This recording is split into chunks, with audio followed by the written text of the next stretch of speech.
के online platform पर बहुत बहुत स्वागत करता हूं और उम्मीद करता हूं कि आप सभी बहुत अच्छे होंगे। देखिए, ये आपकी जो है एक रिकॉर्डेड क्लास होने वाली है जो हम पहले लाइव कर रहे थे, ठीक है, जहां पर हमने एंटोनियम्स शुरू करे थे और 230 क्वेश्चन हमने कर लिए थे। 230 के बाद में 31 से हम लोग शुरू करेंगे और ये क्लास आपकी जो है लाइव नहीं है, यह आपकी रिकॉर्डेड क्लास है, ठीक है। तो इसके बाद में हम लोग जो है आपको रिकॉर्डेड क्लास ही देंगे कुछ दिन तक, क्योंकि आपको पता है कि भाई 7 सितंबर से लगातार आपके एग्जाम से स्टार्ट हो गए हैं। तो अब आपको जो है बिल्कुल भी अपना टाइम वेस्ट ना करते हुए डायरेक्टली आपको जो पढ़ रखा है पुराना उसी को रिवाइज करते रहना है, कुछ भी नया नहीं पढ़ना है। और जो ये अब चल रहा है तो इसलिए क्योंकि लाइव क्लास में फिर बातें होती हैं, तो लाइव ना करते हुए हम लोग रिकॉर्डेड ही करने वाले हैं। तो जब तक एग्जाम होगा तब तक हम लोग आपको रिकॉर्डेड क्लासेस ही देते रहेंगे, ठीक है। चलिए स्टार्ट करते हैं। तो 230 हमने करा था अभी लास्ट वाली क्लास में। अब इसमें वर्ड दिया हुआ है आपका 231। जो वर्ड आपके सामने है, select the antonym of confront, CONFRONT, confront, ठीक है। देखते हैं क्या मतलब है। तो भाई कन्फ्रंट का मतलब होता है, आपने ये वर्ड पहले भी आया था एक बार, सामना करना। इसका मतलब होता है सामना करना। बाकी इससे मिलते जुलते वर्ड और भी मैंने आपको बताए थे। तो कन्फ्रंट का मतलब होता है कि वार को बचाना, मतलब वार से बच नहीं जाना बल्कि वार लगाना। कहने का मतलब जैसे आपके हाथ में तलवार है तो आप दूसरे पर्सन के हाथ में तलवार है तो आप उसका सामना कर रहे हैं। वार से बचना जो होता है वो डॉज होता है। दिया हुआ है ऑप्शन पहला वाला, ये दिया हुआ है डॉज। इसका मतलब होता है वार बचाना, इसका मतलब होता है वार बचाना। कहने का मतलब आपको लग रहा है कि भाई आप उससे लड़ नहीं पाएंगे तो आपने अपने वार को बचा दिया, तो ये हो गया आपका डॉज और यही हमारा आंसर भी हो जाएगा। तो याद रखना, कन्फ्रंट का मतलब होता है का सामना करना, किसी पर्सन का। बाकी डिफाई का मतलब अवज्ञा करना, डिफाई का मतलब होता है आपका अवज्ञा करना। और बात करी जाए स्कॉर्न का मतलब होता है घृणा करना, स्कॉर्न का मतलब होता है घृणा करना या किसी का तिरस्कार करना। और फ्लॉट भी वही होता है आपका जो ऊपर दिया हुआ है, अवज्ञा करना। चलिए आगे बढ़ेंगे। 232 में आप देख पा रहे हैं वर्ड है भैया आपका स्टिंजी, STINGY, स्टिंजी। तो आप सबको पता है स्टिंजी का मतलब होता है कंजूस। स्टिंजी का मतलब होता है भैया आपका कंजूस। इससे रिलेटेड वर्ड मैंने आपको बताए थे एक बार पहले, दोबारा से बता देता हूं। कंजूस के सेंस में एक बहुत ही बेसिक सा और नॉर्मल सा वर्ड आता है हमारा माइजर। और भाई एक वर्ड आता है आपका निगार्ड, एक वर्ड आता है आपका निगार्ड। अगर आपको इनको एडजेक्टिव बनाना है तो LY लगा सकते हैं, माइजरली और निगार्डली।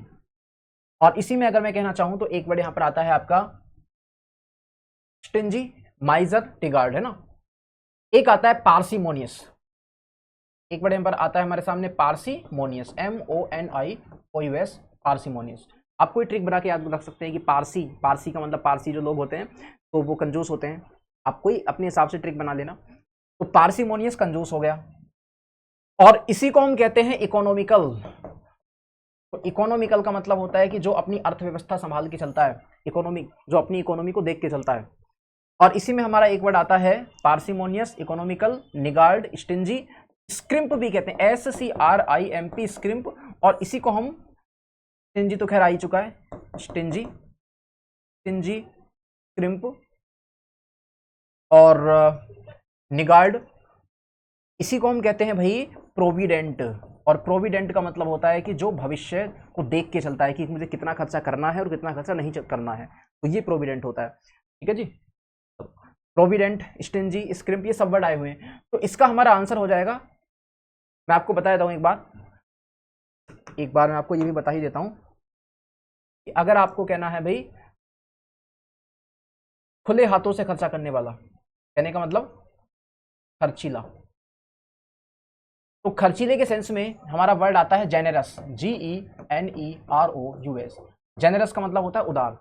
अब वो पैसे खर्च करने के मामले में उदार हो या किसी की हेल्प करने के मामले में उदार हो, किसी भी मामले में अगर वो उदार है तो वो उदार पर्सन होता है, जेनेरस। और इसी को हम कहते हैं भाई, जैसे यहां पर आया था ना प्रोविडेंट, तो यहां पर आता है इम्प्रोविडेंट। ये फ्यूचर का सोच करके नहीं चलता है कि मतलब कितना पैसा खर्चा करना है और कितना नहीं करना है, तो ये होता है खर्चीला, इम्प्रोविडेंट कहते हैं इसको गैर दूरदर्शी भी कहते हैं, वो दूर की नहीं सोचता है। जेनेरस, इसी को हम कहते हैं भाई प्रोडिगल। और मैंने बताया था इसी को प्रोफिलीगेट भी कहते हैं, प्रोफिलीगेट भी हम इसको कह देते हैं, ठीक है जी। तो प्रोफिलीगेट, प्रोडिगल,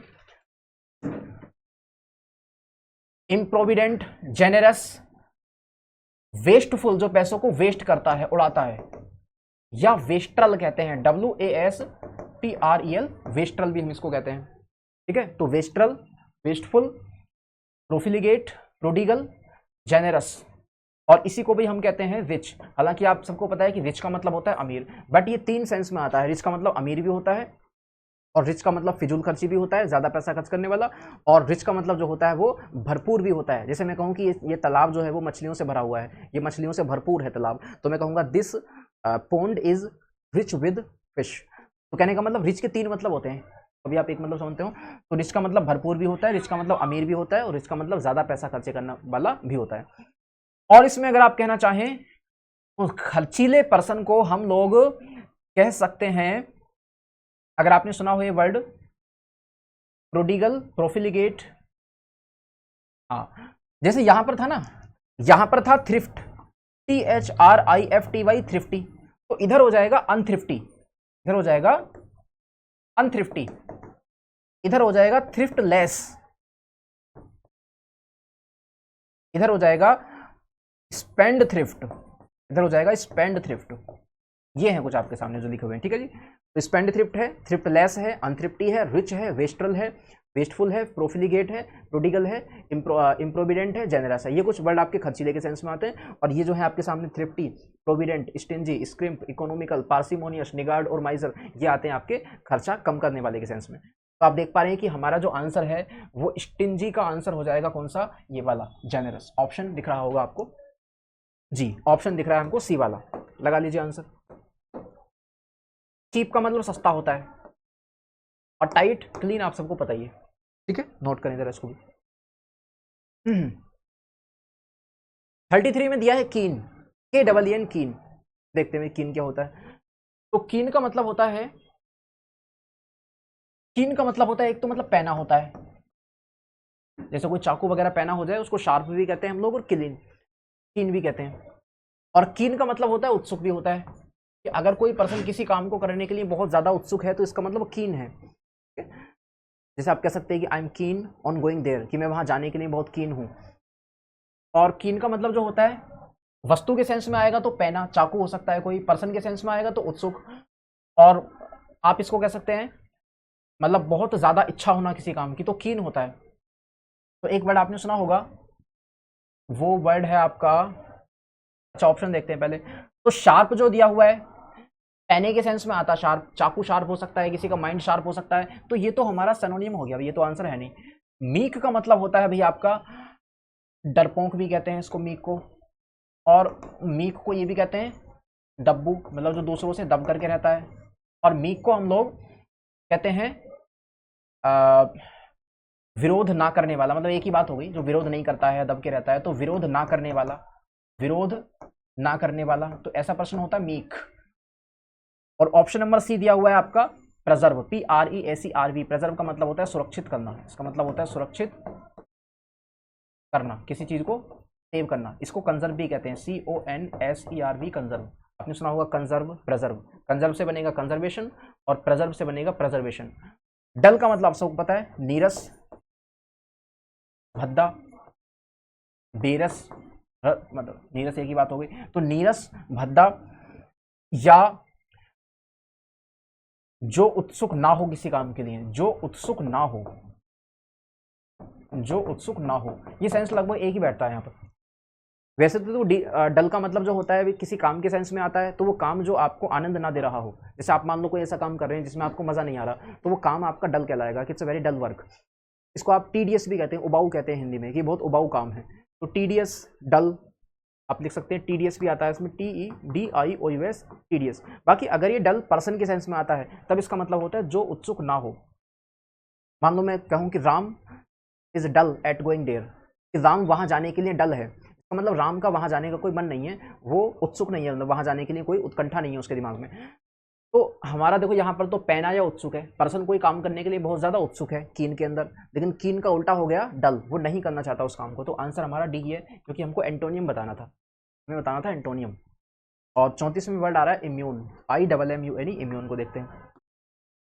तो भी जैसे आपने वर्ड सुना होगा इम्यूनिटी सिस्टम, तो इम्यूनिटी सिस्टम का मतलब होता है कि रोगों से लड़ने वाला शरीर का तंत्र, तो वहीं से वर्ड बना है इम्यून। इम्यून का मतलब होता है रोग, इसका मतलब होता है रोगों से लड़ने की शक्ति।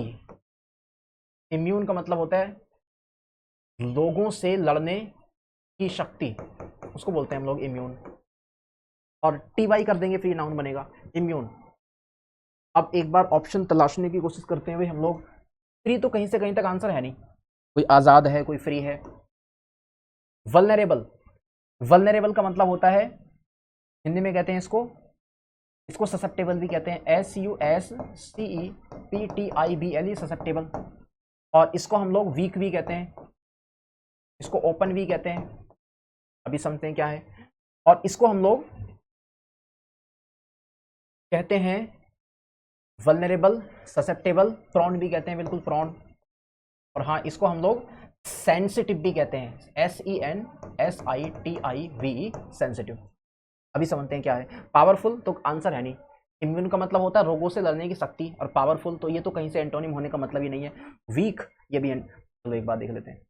अब ध्यान से समझना, जो वर्ड है आपका देखो ध्यान से देखना, वल्नरेबल ये वाला, ससेप्टेबल ये वाला, और प्रॉन ये वाला, और सेंसिटिव ये वाला। ये जो मैंने आपको 4 वर्ड बताए, अभी इनको समझते हैं दोनों को। जो मैंने 4 वर्ड बताए इनका मतलब होता है, इसको हिंदी में कहा जाता है जो किसी चीज के लिए बहुत ज्यादा कमजोर हो, या जो किसी चीज के लिए बहुत ज्यादा संवेद, हाँ हिंदी का शब्द होता है आपका संवेदनशील।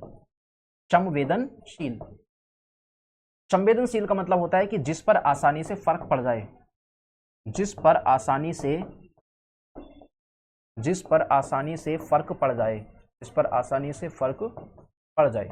जैसे मान लो मैं आपसे कहूं कि कोई पर्सन है, वो कह रहा है कि भाई जब भी मौसम बदलता है तो मुझे एकदम से बुखार आ जाता है, तो वो बुखार के लिए बहुत ज़्यादा वल्नरेबल है, मतलब वो बुखार के लिए क्या है, संवेदनशील है, या फिर वो बुखार के लिए ससेप्टेबल है, या फिर वो बुखार के लिए प्रॉन है, बुखार के लिए सेंसिटिव है। तो इसका मतलब उस चीज़ का फर्क जिस पर आसानी से पड़ जाए किसी भी चीज़ का, वो सेंसिटिव है, या फिर वो वल्नरेबल है, ससेप्टेबल है। तो ये 4 वर्ड तो बिल्कुल सटीक आपका सेम सेंस रखते हैं, सेंसेबल, प्रॉन, ससेप्टेबल और वल्नरेबल, चारों वर्ड का मतलब बिल्कुल सेम है। लेकिन जो ये वाला वर्ड है आपका वीक और ओपन, ये भी चल जाते हैं इस मीनिंग में। जैसे मैं कहूँ मैं बुखार के लिए वीक हूँ, मतलब बुखार से एकदम मुझ पर फर्क पड़ जाता है, तो कहने का मतलब ये भी उस सेंस में आ सकता है, ओपन और वीक भी आ सकता है, एग्जाम में आया भी 1-2 बार। बट ज्यादा पास के वर्ड ये हैं आपके सेंसिटिव, प्रॉन, ससेप्टेबल और वल्नरेबल। तो यहाँ पर वीक हो सकता था आंसर, बट अभी नहीं चलेगा, आंसर होगा आपका बी वाला। कैसे?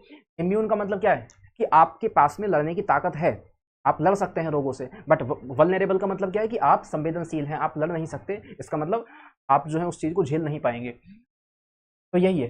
जैसे आपने सुना होगा एक्सीडेंट प्रोन एरिया, कई बार लिखा होता है कि एक्सीडेंट प्रोन एरिया, तो इसका मतलब वो जो एरिया है वो एक्सीडेंट के लिए प्रोन है, वो एक्सीडेंट के लिए वीक है, वहां पर होते रहते हैं एक्सीडेंट, आगे भी हो सकते हैं। ठीक है, तो ये तो यहाँ पर लड़ने की पावर है इम्यून में, जबकि वल्नरेबल में नहीं है। तो आंसर में उल्टा बताना था, यही हमारा आंसर है। आगे देखिए, और प्रपोजिशन चैप्टर के अंदर मैं आपको बताता हूँ कि इन सारे वर्ड्स के साथ में जो है आपके सामने वल्नरेबल, ससेप्टेबल, प्रोन, सेंसेबल, इनके साथ टू आता है। तो कई बार ग्रामर में भी हमको हेल्प होती है कि ग्रामर में ये क्वेश्चन आ जाता है कि I am vulnerable dash dash dash whether, तो वहाँ पर आपको 4 ऑप्शन मिलेंगे, टू मिलेगा, ऑफ मिलेगा, फोर मिलेगा, तो क्या लगाना है आपको? टू लगाना है। आगे देखिए 35 में कह रहा है कि ब्लीक, BLEA के ब्लीक, ब्लीक का मतलब क्या होता है? 3 मतलब, 2-3 मतलब होते हैं। उजाड़, कोई इलाका हो सकता है, जैसे मैं कहूँ कि वह एक बहुत ही उजाड़, एक वीरान इलाके के अंदर रहता है, तो he lives in a bleak area. और इसी को मैं कह सकता हूँ, ब्लीक को देखिए उदास भी कहते हैं, पर्सन के सेंस में आता है, तो ब्लीक का मतलब होता है उदास। तो 2 मीनिंग चलती है इसकी ज्यादातर। और बाकी मतलब सेंस ये भी बैठता है कि मतलब अंधेरे से भरा हुआ, ऐसे भी बैठता है, अंधेरे से भरा हुआ यानी अंधेरा युक्त, ये भी बैठता है। तो कोई जगह अगर अंधेरे से भरी हुई है वो भी आपकी ब्लीक हो सकती है, it's a very bleak room. और बाकी कोई पर्सन उदास है तो वो भी कह सकता है कि आई एम ब्लीक। ठीक है, और उजाड़ इलाका है कोई, बे जहाँ पर कोई पर्सन रहता नहीं है, कोई 1-2 पर्सन रहे, तो वो भी कहलाता है आपका ब्लीक। तो ब्लीक को आपको उजाड़ के सेंस में, उदास के सेंस में और अंधेरे से भरे हुए के सेंस में लेते हैं। वैसे ज़्यादातर अगर मेन मीनिंग देखा जाए, सबसे खास मीनिंग तो यही वाला है आपका, खास मीनिंग यही है, उजाड़ के सेंस में ज़्यादा आता है। बट ऑप्शन देखते हैं एक बार। अगर आप ये मीनिंग देखेंगे उदास वाली, तो इस मीनिंग में मैंने आपको कम से कम आपको 20 के आसपास वर्ड दिखाए थे, अगर आपको याद हो। उदास पर्सन को क्या बोलते हैं? सैड, सल्की, ग्लूमी, ग्रीव्ड, और बताया था मैंने आपको जो है melancholic, heart broken, crashed fallen. ठीक है, और एक बताया था मैंने आपको डिप्रेस्ड, डिस्प्रेस्ड, डिजेक्टेड, डाउनकास्ट और सोरोफुल, डोलीफुल, और एक मैंने आपको बताया था मॉर्नफुल, ठीक है, एक बताया था डिसइल्यूजन्ड, एक बताया था चीयरलेस, चीयरफुल का उल्टा चीयरलेस। तो ऐसे मैंने कई सारे वर्ड आपको बताए थे 20 के आसपास। अब ध्यान से देखना, ब्लीक का मतलब तो हो गया उदास या उजाड़ के सेंस में। डल की अगर हम बात करें तो अभी मैंने देखा था नीरस होता है डल का मतलब, अभी इससे पहले आया था, इसका मतलब होता है नीरस या भद्दा। कोई काम हो सकता है कोई भद्दा जिसमें आपको मन ना लग रहा हो, कोई नीरस काम बिना रस का, उसमें कोई रस ना आ रहा हो, तो ये ब्लीक है, उजाड़ है, ये डल है। तो ये लगभग लगभग आपका कुछ हद तक सिनोनियम तो बन सकता है, बट एंटोनियम तो किसी हालत में नहीं है, तो ये तो हमारा आंसर है नहीं, बताना हमको एंटोनियम है। बी की बात करें तो डार्क, तो ये भी आपका हल्का सा सेंस है इसका अंधेरा युक्त, तो डार्क भी वही होता है, कोई डार्क कमरा, तो ये भी हमारा आंसर नहीं है, क्योंकि ये भी लगभग लगभग आपका सिनोनियम है। ब्राइट बिल्कुल हमारा आंसर हो जाएगा, क्योंकि एक्सपोजर तो देखो माहौल होता है, एक्सपोजर का मतलब होता है माहौल। जैसे कहते हैं कि आपको ऐसे एक्सपोजर में रहना है जहां पर ये लैंग्वेज बोली जाती हो, तो इसका मतलब ऐसे माहौल में रहना है, तो एक्सपोजर होता है माहौल। तो साफ दिख रहा है कि ब्लीक का मतलब तो क्या है, अंधेरा है, ये रहा है ना अंधेरा, जबकि ब्राइट का मतलब क्या है, ब्राइट है वो एकदम चमकीला है, वो अंधेरा युक्त है, और ये आपका प्रकाश से भरा हुआ है, ब्राइट है मतलब चमकीला है। आगे बढ़ेंगे 36 में, देखिएगा आप यहाँ पर वर्ड है फास्टिडियस। तो ये वर्ड मेरे हिसाब से यहाँ पर पहले आप एक दो बार आया हो या ना आया हो। फास्टिडियस के मैं आपको जितने भी सिनोनियम है बता देता हूँ। फास्टिडियस का मतलब होता है, देखो फास्टिडियस कहा जाता है हिंदी में तुनक मिजाज, तुनक मिजाज। इंग्लिश में कहें तो अ पर्सन, एक ऐसा person who don't, a person who does not, a person who does not please, please का मतलब होता है खुश होना, a person who does not please easily, एक ऐसा पर्सन जो आसानी से खुश नहीं होता, मतलब कहने का मतलब वो छोटी छोटी चीज़ों में गलतियां निकालता रहता है, आपने काम में ये गलती कर दी, आपने काम में ये गलती कर दी, मतलब वो छोटी छोटी चीज़ों में गलतियां निकालेगा। इसी को हिंदी में कहते हैं हम लोग तुनक मिजाज। तो इसका मतलब वो आसानी से किसी के काम से खुश नहीं होता है, तो ऐसा पर्सन होता है फास्टिडियस। अब इसके देखो मैं आपको बता सकता हूँ, क्योंकि ये मैंने आपको पहले लिखा ही नहीं है, तो इसके कम से कम आपको जो है 15-16 सिनोनिम मैं आपको बता देता हूँ। देखो कौन कौन से वर्ड होते हैं। अच्छा, इसको हम तुनक मिजाज के बदले लड़ाकू के सेंस में भी ले सकते हैं, लड़ाकू, कि वो हमेशा लड़ने को तैयार रहता है, या इसको हम झगड़ालू भी कह सकते हैं, झगड़ालू, ठीक है, आर्ग्यूमेंटेटिव, वो हमेशा आर्ग्यूमेंट्स करता रहता है। ध्यान से देखो कौन कौन से वर्ड आएंगे भी। एक वर्ड हमारा आएगा आर्ग्यूमेंटेटिव, ARGUMENTATIV। अब वही वर्ड बताऊंगा जो भी एसएससी में आए हुए हैं, वरना बताने के लिए तो बहुत से वर्ड हो जाएंगे आपके 50-60। और इसी को हम कह सकते हैं, आर्ग्यूमेंटेटिव को ही ट्रू, इसी को हम कह सकते हैं TRUCULENT, ट्रूक्यूलेंट, ठीक है। तो ये वर्ड आपके लिए नया हो सकता है, पहले आपने ना देखा हो, ट्रूक्यूलेंट, तो कोई भी ट्रिक बना के याद कर लेना, ट्रूक्यूलेंट, जैसा आपको अच्छा लगे। आर्ग्यूमेंटेटिव, ट्रूक्यूलेंट, और अग्रेसिव भी इसको कह सकते हैं, अग्रेसिव। अग्रेसिव का मतलब क्या होता है, आक्रामक कहते हैं इसको हम लोग, आक्रामक। आक्रामक का मतलब जो एकदम आक्रमण करने के लिए तैयार हो जाए, वर्ड्स में, शब्दों में, जो लड़ने को एकदम तैयार हो जाए, आक्रामक, ठीक है। और एक वर्ड हमारा यहाँ पर आता है, देखो ध्यान से देखना, वो आता है विरेगो। ये 3 वर्ड मैं आपको बता रहा हूँ, ये गर्ल्स के लिए आते हैं, विरेगो और पग्नेशियस नहीं, बेलिकोज, BELLICOSE, बेलिकोज, और एक आता है बेलिजिरेंट, BELLIGERENT, बेलिजिरेंट। ये 3 वर्ड मीनिंग तो सेम ही होता है, झगड़ालू बोलते हैं, बट ये आते हैं फॉर वुमेन, ये फीमेल के लिए आते हैं, ये वर्ड आते हैं आपके फीमेल के लिए, बट मीनिंग सेम होता है, इनका मतलब होता है आपका झगड़ालू, लड़ाकू, तुनक मिजाज। एक वर्ड है आपका पग्नेशियस, पग्नेशियस, PUGNACIOUS। जब आप क्वेश्चन लगाएंगे, जैसे मान लो आप टेक्स्ट बुक या किसी भी ऑनलाइन प्लेटफॉर्म से जब आप क्वेश्चन लगाएंगे, तो आपको ये सारे वर्ड्स देखने को मिलेंगे, क्योंकि वहाँ से क्वेश्चन लगाने के बाद में और सारे पेपर्स को एनालाइज करने के बाद में ही मैं आपको बता रहा हूँ कि ये भाई आए हुए हैं, वरना बताने के लिए तो बहुत सारे हैं, ठीक है। तो ये एनालाइज करने के बाद में ही मैं आपको बता रहा हूँ कि यही हैं जो एग्जाम में आते हैं बार बार। और इसमें आप कह सकते हैं, इसमें आप कह सकते हैं कॉन्फ्रंटेशन, CONFRONTATIONL। तो अभी थोड़ी देर पहले एक वर्ड आया था, पीछे अगर हम जाएं तो एक वर्ड आया था हमारे पास में, ये वाला वर्ड था कॉन्फ्रंट। तो कॉन्फ्रंट का मतलब था सामना करना, मतलब किसी से लड़ना, झगड़ना, सामना करना। तो सामना करने को हम लोग कॉन्फ्रंट कहते हैं। जैसे आपको कहना है कि मोहन सोहन का सामना कर रहा है, तो मोहन इज कॉन्फ्रंटिंग सोहन। कौन फ्रंट, तो आप कह रहे हैं कि कौन है फ्रंट पर, कोई भी अदय सामना करने के लिए तैयार है, तो कोई ट्रिक बना देना। तो कॉन्फ्रंट का मतलब सामना करना। बट इसी को अगर मैं कह दूं आपके सामने CONFRONTATIONAL, तो कॉन्फ्रंटेशनल का मतलब हो जाता है आपका सामना करने को तैयार व्यक्ति।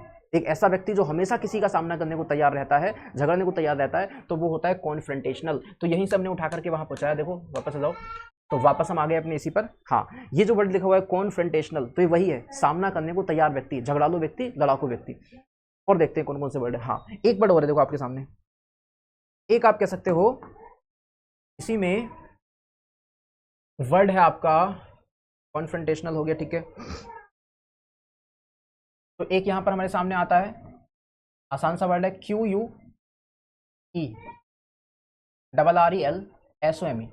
क्वेरलसम। भाई आसान, आप देख करके पता लगा लेंगे कि क्वेरलसम है, इसका मतलब वो क्वेरल करने को तैयार रहता है, क्वेरल झगड़ालू है। और इसी को देखो मिलता जुलता वर्ड है, आप इसी को ना ऐसे भी कह सकते हैं QUERULOUS। प्रोनाउंसिएशन थोड़ी सी बदल जाएगी, यहां पर होगा क्वेरलस और वो होगा क्वेरलसम, बट मीनिंग सेम ही होता है। तो चाहे क्वेरलसम कहें चाहे क्वेरलस कहें, वो एक ही बात है, कॉन्फ्रंटेशनल। प्लस इनके अलावा आप और वर्ड कह सकते हैं, फास्टिडियस, तो कह रहा हमारा लिखा हुआ ही फास्टिडियस। और एक वर्ड एग्जाम में आता है पीविश, PEEVISH, पीविश, पीविश। तो कोई भी ट्रिक बना लेना, विश ने विश पी लिया तो इसका मतलब वो लड़ने को तैयार हो गया। पीविश, फास्टिडियस, उसने विश को बहुत फास्ट पिया। और इसी में आप कह सकते हैं भाई क्रैबी, CRABBY, क्रैबी। इसी में आप कह सकते हैं बैड टेम्पर्ड, बैड टेम्पर्ड, इसी को शॉर्ट टेम्पर्ड भी कहते हैं, बैड टेम्पर्ड, TEMPERED। तो इसका मतलब होता है जिसको जल्दी गुस्सा आ जाता है, तो ऐसा पर्सन शॉर्ट टेम्पर्ड या बैड टेम्पर्ड कहते हैं हम लोग। तो इसको भी हम इस सेंस में लेते हैं। अभी मैं इसलिए बता रहा हूँ क्योंकि SSC में आए हैं, जो एक बार आता है वो बार बार आ सकता है। तो बैड टेम्पर्ड कहते हैं, क्रैबी कहते हैं। और इसी को कहते हैं हफी, HUFFY, हफी। इसी को कहते हैं फसी, FUSSY, फसी। सब एक एक वर्ड आपका SSC में आया हुआ है। यही वर्ड आगे चलोगे तो यही वर्ड आपको रिपीट होते हुए दिखाई देंगे, हफी, फसी, बैड टेम्पर्ड, क्रैबी। और भाई इसी को हम लोग कहते हैं फ्रिकी, FREAKY, फ्रिकी। फ्रिकी का मतलब है जो सनक में आके कोई भी काम कर देता है, मतलब एकदम जो है सोच समझ करके काम नहीं करता है, लड़ने को तैयार होता है। और इसी को हम कहते हैं पंक्चुअलियस, इसी को हम कहते हैं पंक्चुअलियस। हालांकि पंक्चुअलियस वर्ड इस सेंस में आता है कि जो पंक्चुअल रहता है, मतलब कहने का मतलब थोड़ी सी गलती हो जाए वो एकदम गलती निकालेगा, एकदम कहेगा कि पंक्चुअल होकर के करना है आपको काम। तो पंक्चुअलियस भी यहाँ पर आ सकता है, फ्रीकी भी यहाँ पर आ सकता है, और फ्रीटफुल भी यहाँ पर आ सकता है, फ्रीटफुल, ये वर्ड भी यहाँ पर आपका आ सकता है, फ्रीटफुल। ठीक है, चलो ये वर्ड हो गए। बट इतना ज्यादा पास का तो नहीं, बट SSC ने दिया है वो सिनोनिम, तो मैं आपको बता देता हूँ, CHOOSY, चूजी। चूजी का मतलब सेलेक्टिव भी कह सकते हैं इसको हम लोग, जो काम को सेलेक्ट करके करता है। मतलब कहने का मतलब वो पहले आप उसको 10 ऑप्शन दो, तो 10 ऑप्शन में से पहले चुनेगा कि मतलब मेरे लिए 3 ही काम किए, बाकी 7 आप हटा दो। तो इसका मतलब वो बहुत ज़्यादा पंक्चुअलियस है, बहुत ज़्यादा सोच विचार करके काम करता है, कि मतलब बहुत ज़्यादा फास्टिडियस है। एक प्रकार से वो पर्सन जो है ऐसे ही नहीं कि आप उससे कोई भी काम करा लोगे। तो कहने का मतलब वो चुन करके काम करेगा, सिलेक्टिव होकर काम करेगा। चलो और देखो 2-4 वर्ड मैं आपको बताता हूँ। जैसे एक है इरेसिबल, IRASCIBLE, इरेसिबल। एक है पेचुलेंट, PETULANT, पेचुलेंट। एक है कंप्लेनिंग, जो कंप्लेन ही करता रहता है हमेशा। कंप्लेनिंग का मतलब होता है कंप्लेन ही करता रहता है वो पर्सन की आपने ये कमी कर दी, ये कमी कर दी। पेचुलेंट, कंप्लेनिंग, इरेसिबल, और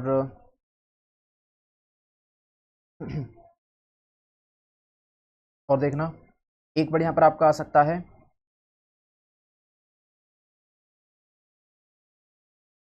ट्रिकी, ट्रीटफुल, पंक्चुअलियस, कंप्लेनिंग।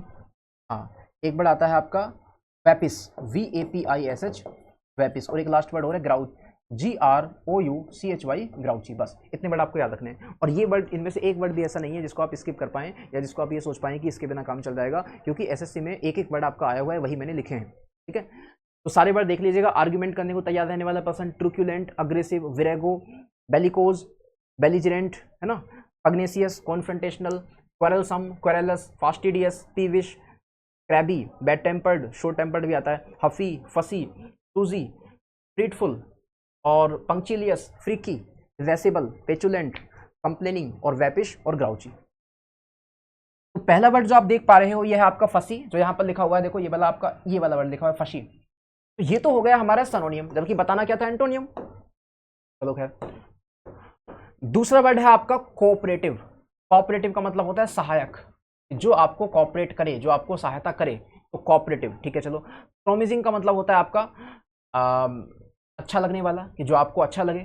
तो प्रोमिजिंग का मतलब होता है आकर्ष, कह सकते हैं आप इसको, जो अच्छा लगे। अच्छा लगे मतलब एक प्रकार से ये मनोहर कहते हैं इसको, मनोहर। प्रोमिजिंग है मनोहर।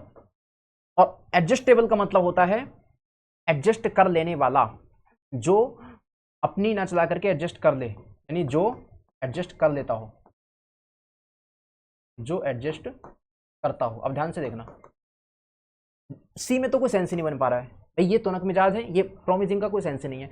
बचा बी या सी। तो बी में दिया है कोऑपरेटिव सहायक, और डी में दिया है एडजस्टेबल। तो एक पर्सन क्या है, एक पर्सन तो भी क्या है, एक पर्सन तो कोई कोऑपरेट नहीं, मतलब कहने का मतलब वो पर्सन एडजस्ट नहीं करता, बिल्कुल भी एडजस्ट नहीं करता। वो अगर गलती है तो बता देगा कि आप में गलती है, या वो कहने का मतलब ये है कि बिल्कुल एक पॉइंट भी झुके बिना, वो एडजस्ट हुए बिना पूरा काम अपने हिसाब से करता है। तो ऐसे पर्सन को बोलते हैं हम लोग एडजस्टेबल, जो एडजस्ट हो जाता है। तो ये हमारा आंसर हो जाएगा, क्योंकि वो पर्सन क्या है, वो पर्सन फास्टिडियस है, वो तुरंत गलती बता देगा, तुरंत वो खुश नहीं होगा किसी बात पर भी, और वो गलती बताने के लिए तैयार रहेगा। जबकि ये क्या है, ये एडजस्ट कर लेगा, ये बात को एडजस्ट कर लेगा। ठीक है, यही हमारा आंसर है। कोऑपरेटिव भी नहीं है, ज़्यादा पास का आपका डी है। 236। आगे बढ़ेंगे। 37 में आपका वर्ड है स्वैलो, SHALLOW, स्वैलो। स्वैलो का मतलब देखिएगा, इसका मतलब होता है ऊपरी, सतही, ऊपरी सतही, या कह सकते हैं नोट डीप, जो ज्यादा डीप ना हो, नोट डीप। अब ध्यान से देखना, ये आपका किसी पर्सन के किसी सब्जेक्ट की नॉलेज के बारे में भी हो सकता है। मान लो मैं आपको कहूं कि मोहन को फिजिक्स की सतही ज्ञान है, मतलब उसको उतना ज्ञान नहीं है, डीप उसने नहीं पढ़ा है, उसने केवल ऊपर ऊपर से पढ़ रखा है। तो उसका मतलब क्या है कि Mohan has a knowledge, Mohan has a shallow knowledge of physics. Mohan को फिजिक्स का शैलो ज्ञान है, ज्यादा डीप ज्ञान नहीं है।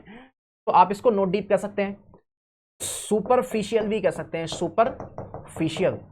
कई बार आया हुआ वर्ड है आपका superficial. He has a superficial knowledge of chemistry, those persons have superficial knowledge of maths. आप इसी को कह सकते हैं कर्सरी, CURSORY, कर्सरी। कर्सरी का मतलब भी वही होता है कि जो चीजें आपकी ज्यादा डीप नहीं होती हैं, ऊपर ऊपर से होती हैं।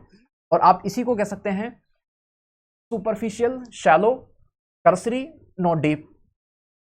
आप इसी को कह सकते हैं क्या, एक्सटर्नल। देखो वैसे एक्सटर्नल अलग है, एक्सटर्नल का मतलब होता है बाहरी, बट SSC में आया है तो इसको भी आप देख सकते हैं कि एक्सटर्नल वो चीज़ें इंटरनल नहीं है, वो चीज़ें एक्सटर्नल हैं, कि आपको इंटरनल तक ज्ञान नहीं हुआ, अभी एक्सटर्नल तक ही ज्ञान है। तो इसका मतलब क्या है कि ऊपरी ज्ञान है, सतही ज्ञान है, वो आ सकता है। बट ये खास वर्ड है, कौन कौन से, ये वाले, ये वाले और आपके ये वाले, ये तीन बहुत बार आए हैं।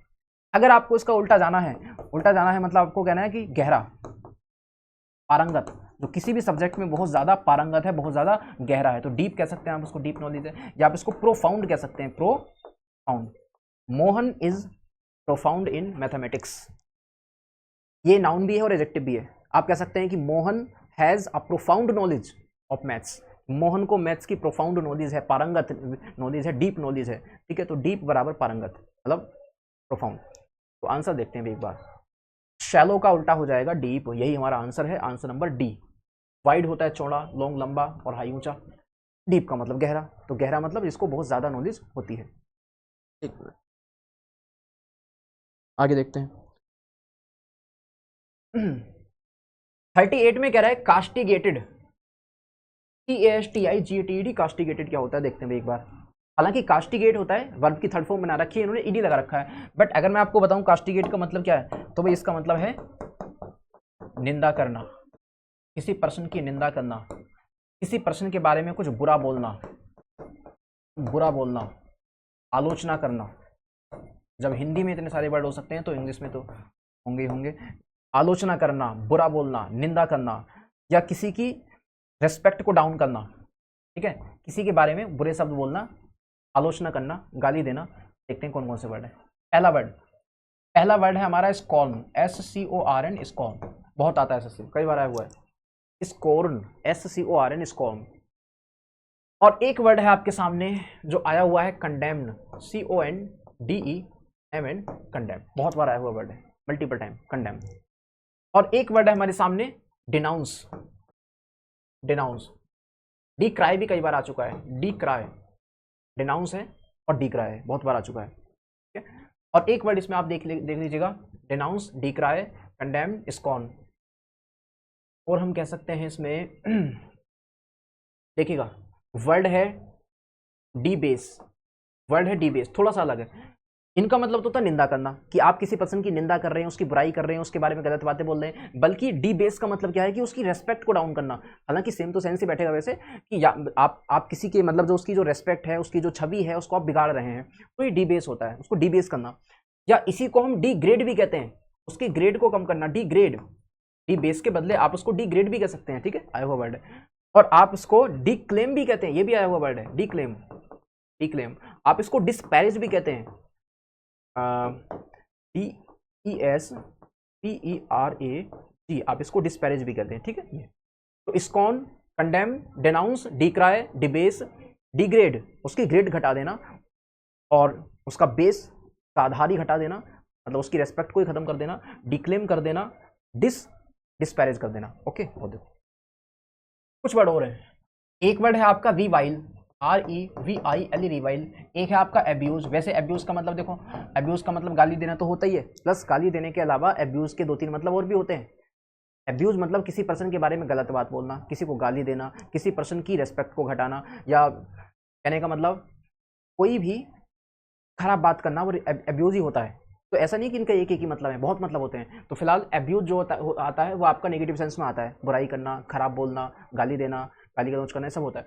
तो रिवाइल, एब्यूज। एक आता बैश, BASH, बैश, कई बार आ चुका है। और एक हमारा वर्ड ये है ही वही, कौन सा, कास्टिगेट करना, कास्टिगेट। या किसी को क्रिटिसाइज करना, बहुत ही कॉमन वर्ड है, क्रिटिसाइज। कास्टिगेट करना, क्रिटिसाइज करना, और सेंश्योर करना, सेंश्योर, ये आए हुए वर्ड बता रहा हूं, सेंश्योर करना। या हम इसी को कह सकते हैं रिप्रोच करना, रिप्रोच। या मैं कह सकता हूं रिप्रूव करना, REPROVE, रिप्रूव करना, रिप्रोच करना। कॉन्डेसेंशन करना, CONDESCENSION, कॉन्डेसेंशन। और एक लास्ट वर्ड हो रहा है आपका, वो है भाई वो वर्ड है आपका पेट्रोनाइज, पेट्रोनाइज। बस यही वर्ड है आपके सामने। तो ये जो वर्ड है भैया आपके सामने, ध्यान से देखना है एक बार। स्कॉन करना, कंडेम करना, डिनाउंस करना, डिक्राई करना, डिबेस करना, डिग्रेड करना, डिक्लेम करना, डिस्पैरेज करना, revile, abuse, bash, castigate, criticise, censure, reproach, reprove, condescension, और आपका पेट्रोनाइजिंग। ये सारे वर्ड आपके प्रीवियस ईयर के आए हुए एग्जाम से ही एक एक करके निकाले गए हैं, ठीक है। यानी इसका मतलब ये है कि अगर ये वर्ड मैं आप लिख करके करा रहा हूँ तो ये एक एक क्वेश्चन से ही निकाले गए हैं। मान लो किसी क्वेश्चन में स्कोन आ गया तो वहाँ से हटा करके हमने ऐड कर लिया। फिर मान लो ये वर्ड कहीं पर देखने को मिला तो वहाँ से हटाकर हमने डेटा में ऐड कर लिया। फिर मान लो ये वर्ड कहीं पर देखने को मिला SSC में ही, तो हमने वहाँ से वर्ड हटा करके ऐड कर लिया। तो ये आपका इतना सटीक डेटा है, ठीक है। इस डेटा को पढ़ने के लिए आपको 2 से 3 साल लग जाएंगे अगर आप इसको खुद से निकालेंगे और कहीं पर जाएंगे। ये इतना सटीक डेटा है कि आपको एग्जैक्टली वही चीज़ देखने को मिल रही है जो आपको जो है एग्जाम में हेल्प करेगी, ठीक है। तो ये मैं आपको 100% गारंटी दे सकता हूँ कि इससे सटीक डाटा आपको कहीं मिलेगा ही नहीं।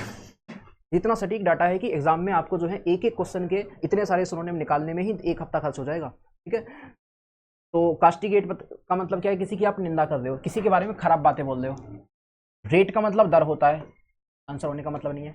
प्ले का मतलब लूटना होता है, और मैंने आपको लूटने के 15-16 वर्ड, 15 तो नहीं, लूटने के 7-8 वर्ड बताए थे। प्ले करना, डेस्पोइल करना, डेप्रेडेट करना, प्लंडर करना, पिलेज करना, और भी वर्ड मैंने आपको बताए थे लूटने के सेंस में, ठीक है। या चलो, तो ये भी हमारा आंसर नहीं है। ड्रब, ड्रब ये भी अलग वर्ड है, इसको छोड़ दो, ये भी हमारा आंसर होगा। अप्रूव। अप्रूव का मतलब देखो, अप्रूव का एक मतलब तो होता है मंजूरी देना, एक मतलब तो होता है मंजूरी देना, और अप्रूव का एक मतलब किसी की प्रशंसा करना भी होता है। अप्रूव का मतलब किसी की प्रशंसा करना भी होता है। आप किसी पर्सन से खुश हैं, आपने उसको अप्रूव कर दिया कि आप ये काम करो, कोई दिक्कत नहीं है, आप उससे खुश हैं, आप उसकी प्रशंसा भी कर रहे हैं, तो ये दोनों सेंस में आता है। अप्रूव करना मतलब आपने उसके काम को अप्रूव कर दिया, मंजूरी भी दे दी और आप खुश भी हैं, उससे प्रशंसा भी कर रहे हैं, तो प्रशंसा करने के सेंस में आता है। यही हमारा आंसर हो जाएगा, आंसर नंबर ए। क्योंकि यहाँ पर हम क्या कर देते, कास्टिगेट कर देते, मतलब उसको निंदा कर देते, बुरी बातें बोल देते, और यहाँ पर आप उसके बारे में अच्छी बातें बोल रहे हैं, उसको मंजूरी दे रहे हैं, तो यही हमारा आंसर हो जाएगा। ठीक है, आगे चलेंगे इसके बाद। नेक्स्ट वर्ड है भाई आपके सामने इनएविटेबल। ये मुझे ध्यान है कि ये मैंने आपको कम से कम 7 से 8 बार लिख करके बता दिया है कि इनएविटेबल का मतलब होता है कंपलसरी, नेसेसरी। देखते हैं कौन कौन से वर्ड है, तो मैं बोल के आपको बताता हूँ। ये मैंने आपको कम से कम 7 से 8 बार बता दिए हैं। वैसे कोई काम जो बहुत ज़्यादा जरूरी है, जिसको किसी हालत में नकारा नहीं जा सकता, जो हर हालत में आपको करना ही पड़ेगा, तो वो काम होता है आपका इनएविटेबल। अगर आप इसमें से इन हटा दोगे, वर्ड रह जाएगा एविटेबल। तो एविटेबल का मतलब हो जाएगा जिसको आप नकार सकते हैं या जो कंपलसरी नहीं है। तो जो कंपलसरी नहीं है वो एविटेबल है। इन लगा दो तो उल्टा हो गया, इनएविटेबल का मतलब कंपलसरी है, हर हालत में करना ही पड़ेगा। तो इनएविटेबल, इनडिस्पेंसेबल, अनअवॉइडेबल, उसको अवॉइड नहीं कर पाओगे आप, अनप्रिवेंटेबल, उस काम से बच नहीं पाओगे, या उसको हम कह सकते हैं कंपलसरी, उसको हम कह सकते हैं नेसेसरी, उसको हम कह सकते हैं मैंडेटरी, उसको हम कह सकते हैं ऑब्लिगेटरी, उसको हम कह सकते हैं रिक्वायर्ड, वो रिक्वायर्ड है, काम करना ही पड़ेगा, उसको हम कह सकते हैं रिक्विजिट, और उसको हम कह सकते हैं भाई क्या, उसको कह सकते हैं कार्डिनल, उसको कह सकते हैं इंपेरेटिव, उसको कह सकते हैं हम लोग वाइटल, उसको कह सकते हैं हम लोग क्रूशियल, क्रूशियल काम है वो करना ही पड़ेगा, उसको हम कह सकते हैं बेसिक, फंडामेंटल, बिहूव, नेसेसरी, अनअवॉइडेबल। तो देख लें एक बार क्या आंसर होगा। ये तो है अनअवॉइडेबल, ये तो है अनअवॉइडेबल, अनअवॉइडेबल, AVOIDABL, अनअवॉइडेबल। तो आंसर हो जाएगा अवॉइडेबल। इनएविटेबल का मतलब अनअवॉइडेबल, इसको नकारा नहीं जा सकता, जिसको छोड़ा नहीं जा सकता, वो जरूरी है। तो आंसर हो गया अन हटा दो, अवॉइडेबल, उसको अवॉइड कर पाओगे, वो ऑप्शनल है, वो कंपलसरी नहीं है। इसका मतलब हो गया नॉट कंपलसरी, इसका मतलब हो गया आपका नॉट कंपलसरी, वो कंपलसरी नहीं है। जबकि अनअवॉइडेबल आपका कंपलसरी होता है, ये होता है कंपलसरी। ठीक है, ऑप्शन नंबर जो आपका ये है ना, देखो ध्यान से देखो, नेसेसरी। हालांकि नेसेसरी भी इसके जैसा ही होता है, नेसेसरी का मतलब भी होता है जरूरी, बट थोड़ा सा अलग है। अगर आप इसको अननेसेसरी कहोगे ना, तो अननेसेसरी का मतलब हो गया जरूरत से ज्यादा, जरूरत से ज्यादा। तो हालांकि देखो लगभग सेम बैठ रहा है। अगर मैं आपसे कहूं कि कोई काम जरूरत से ज्यादा है, इसका मतलब आपका अवॉइडेबल है, आप चाहो तो उसको अवॉइड कर सकते हो, आप चाहो तो अवॉइड कर सकते हो, क्योंकि वो अननेसेसरी है, बट थोड़ा सा ज्यादा सेंस हो जाएगा। अवॉइडेबल का मतलब तो चाहो तो अवॉइड कर पाओगे, और अननेसेसरी का मतलब करना ही पड़ेगा अवॉइड, वो अननेसेसरी है। ठीक है, तो थोड़ा सा अंतर है। वैसे होने को तो ये भी आंसर हो सकता था, बट ये पास का ज्यादा है ना, ये हमारा आंसर हो जाएगा। जो सी है ना, सी सिनोनियम, तो सी है हमारा, ये है आपका सिनोनियम। अनसर्टेन तो पक्का ना होगा। 40 पर आएंगे। 40 में है आपके सामने ह्यूमैनिटी, मानवता। ह्यूमैनिटी नहीं है भाई, ये है आपका ह्यूमिलिटी। ह्यूमिलिटी का मतलब होता है विनम्रता, मतलब होता है विनम्रता। अगर इसके बदले में आ जाता ह्यूमैनिटी, HUMANITY, तो ये होता मानवता, मानवता। और आ जाता ह्यूमिडिटी, HUMIDITY, तो ह्यूमिडिटी होता नमी, ह्यूमिडिटी होता नमी। चलो 3 वर्ड है, गलती मत करना। ये वर्ड बना है आपका HUMAN, ह्यूमन से, तो ह्यूमैनिटी मानवता, और ह्यूमिडिटी, ह्यूमिडिटी होता नमी, और ह्यूमिलिटी ये होता विनम्रता। तो ये तो विनम्रता है। और प्राइड, प्राइड घमंड है, प्राइड घमंड है, यही हमारा आंसर हो जाएगा। बाकी एंगर क्या है, गुस्सा, तो विनम्रता का उल्टा गुस्सा तो नहीं होगा। क्रूल्टी, क्रूल्टी क्या है, क्रूल्टी है निर्दयता, क्रूल्टी है निर्दयता। डिग्निटी क्या है, सम्मान, डिग्निटी सम्मान, तो ये भी हमारा आंसर नहीं है। बट आपको ये डाउट हो सकता है कि कहीं क्रूल्टी तो आंसर नहीं है।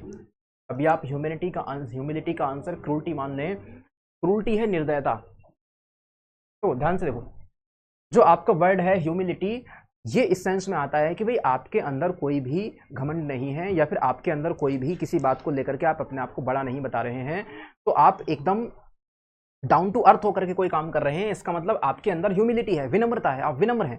ठीक है, तो विनम्र का उल्टा जो होगा वो निर्दयता नहीं होगा, विनम्रता का उल्टा होगा घमंड। एक तरफ तो घमंड है, एक तरफ घमंड नहीं है। ठीक है, तो 240 का आंसर हमारा होगा भी डी ना, 240 का आंसर होगा आपका डी, लगा लीजिए।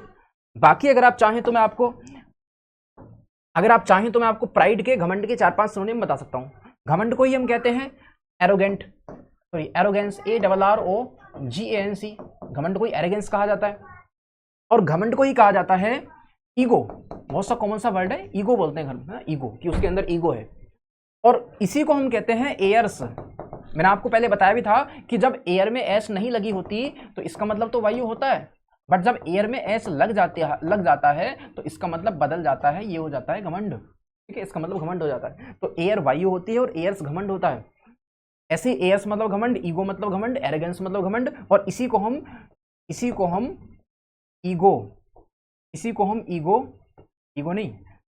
कहेंगे भाई vanity, VANITY, vanity.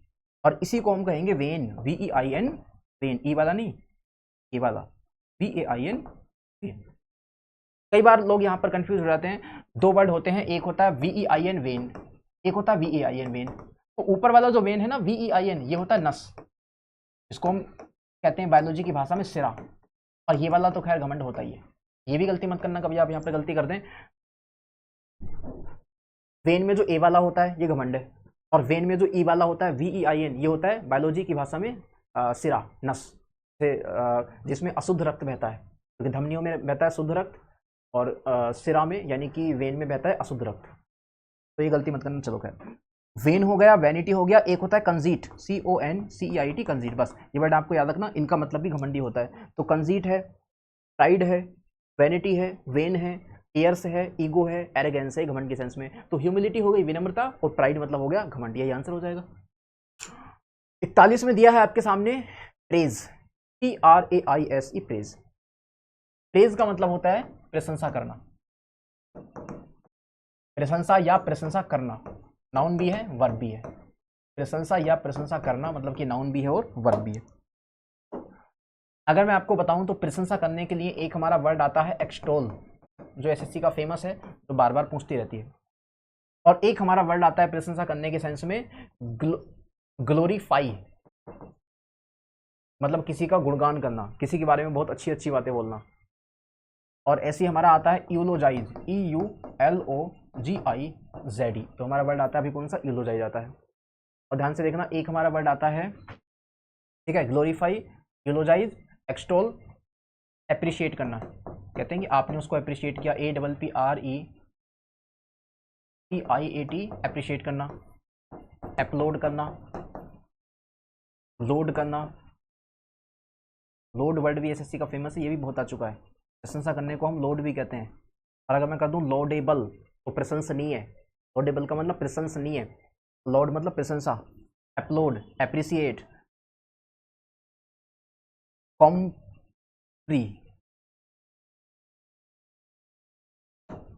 COMMEND, कॉमेंड, complement, जैसे आपने कई बार सुना होगा ना कि कॉम्प्लीमेंट दिया, तो उस पर्सन ने मुझे कॉम्प्लीमेंट दिया, या मैंने उसको कॉम्प्लीमेंट दिया, इसका मतलब प्रशंसा की। तो compliment, commend, laud, applaud, appreciate, eulogise, glorify, extol, praise, ये सारे वर्ड आते हैं आपकी प्रशंसा करने के सेंस में। एक और नोट कर लो, एडमायर, ADMIRE, एडमायर भी प्रशंसा करना ही होता है, एडमायर।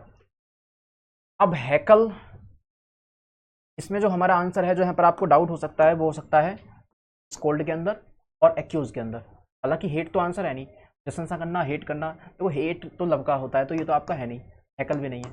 अच्छा, बी और सी, बी का मतलब होता है दोष लगाना, दोष लगाना, और स्कोल्ड का मतलब होता है डांटना, स्कोल्ड का मतलब होता है आपका डांटना। आप ध्यान से देखो, यहाँ पर SSC में अब तक इससे रिलेटेड जितने भी वर्ड आए हैं जो प्रशंसा करने के सेंस में आए हैं, तो उनका मोस्टली आंसर जो होता है वो आपका स्कोल्ड ही है, मतलब ऑप्शन में आपको स्कोल्ड ही मिलेगा डांटने के सेंस में। और डांटने के सेंस में 5-7-8 वर्ड आपको याद ही होंगे। डांटने को बोलते हैं स्कोल्ड करना, रिबक करना, रिप्रूव करना, रिप्रूफ करना, बिरेट करना, चेस्टाइज करना, और अपब्रेड करना, रिप्राइमेंड करना, ये वर्ड आपके डांटने के सेंस में। तो हर बार इसका आंसर जो है 241 का, मतलब डांटने के सेंस में जो वर्ड आते हैं आपके, प्रेज का डांटना ही हुआ है।